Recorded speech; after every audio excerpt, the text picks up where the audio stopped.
அத்தை வெட்டுக்கு போயிட்டு வரும்போது 2 பனங்கா கொண்டு வந்திருந்தாங்க. வந்ததுமே அவிச்சு சாப்பிடலாம் அப்படின்னு. பட் 2 எண்ணத்த அவிக்க பேசாமல் சுற்றலாம் அத்தை அப்படின்னு சொல்லிட்டு இருந்தோம். ஸ்மெல்லு அப்பா பயங்கரமாக இருக்குது. இந்த பனங்கா ஸ்மெல்லு எனக்கு ரொம்ப பிடிக்கும். ஈவினிங் போல் டீ போட்டு தருவான்னு கேட்டேன். அத்தை வந்து சத்து மாவு காப்பி போட்டு கொடுக்க சொன்னாங்களா. இப்போ தான் பால்வாடியில் 5 பாக்கெட்டு சத்து மாவு கொடுத்துருந்தாங்க. போன டைம் கொடுத்தத விட இந்த டைம் சூப்பராக இருந்தது.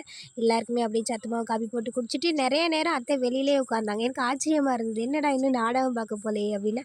அப்போ தான் தெரிஞ்சிச்சு 8 மணிக்கு மேலே தானே நாடகம். சரி அதுவரை நம்ம ஏதாவது பார்க்கலான்னு போனால் ஒன்றும் உருப்படியாக இல்லை. சும்மா சிஞ்சான்னு வச்சுட்டு பார்த்துட்டு கிச்சனில் வந்து பார்த்தேன் சாதம் நிறையாவே இருந்தது. கல் வச்ச மீன் குழம்புமே இருந்ததா, கொஞ்சம் மாவு கூட இருந்தது. சரி பேசாமல் நானும் அப்போ மட்டும் தோசை ஊற்றிக்கிறோம் அப்படின்னு மீன் குழம்பு வச்சு சாப்பிட்டுட்டு இருந்தேன். அதுக்குள்ளே எங்கள் மாமா நெடக்கடலை வாங்கிட்டு வந்து இப்போவே அவிச்சு கொடுங்க தான்ட்டாங்க. அத்தை தான் அவிச்சிட்டு இருந்தாங்க. எங்கள் மாமா கிச்சன் சைடு போனாலே நான் குறுகுறுன்னு பார்த்துட்டே தான் இருப்பேன். எதுலையாவது உப்பு அள்ளி போட்டு வந்துடுறாங்க. அவங்களுக்கு கரெக்டாக இருக்குது, நமக்கு தான் சரியான உப்பாக இருக்குது. இது துவைச்ச ட்ரெஸ் இருந்ததா, சரி எல்லாத்தையும் மடித்து வச்சுட்டு இருக்கும்போதே கரண்ட் போயிடுச்சு. ஐயோ நினச்சி நல்ல வேலை கொஞ்ச நேரத்துலேயும் வந்துடுச்சு. மடிச்சத ட்ரெஸ் அப்பெல்லாம் எடுத்து வச்சுட்டு பொது மாதிரி அப்படியே வெளியில் வந்து வீடியோ ஏதாவது எடிட் பண்ணிட்டு உட்காரலான்னு பார்த்தேன். ஃபேமிலி குரூப்லேருந்து வீடியோ கால் பண்ணிட்டாங்க. இனி ஃபோனு எவ்வளோ நேரமானாலும் தன்னாலே சார்ஜ் முடிஞ்சு ஆஃப் ஆனால் தான் உண்டு. அது வரை பேசிகிட்டே இருக்க வேண்டியது தான். சரி அந்த டைமில் காலைல கொஞ்சம் பூ கட்டினேன்னா பாதி இருந்தது, அதை கட்டிகிட்டே பேசலாம்.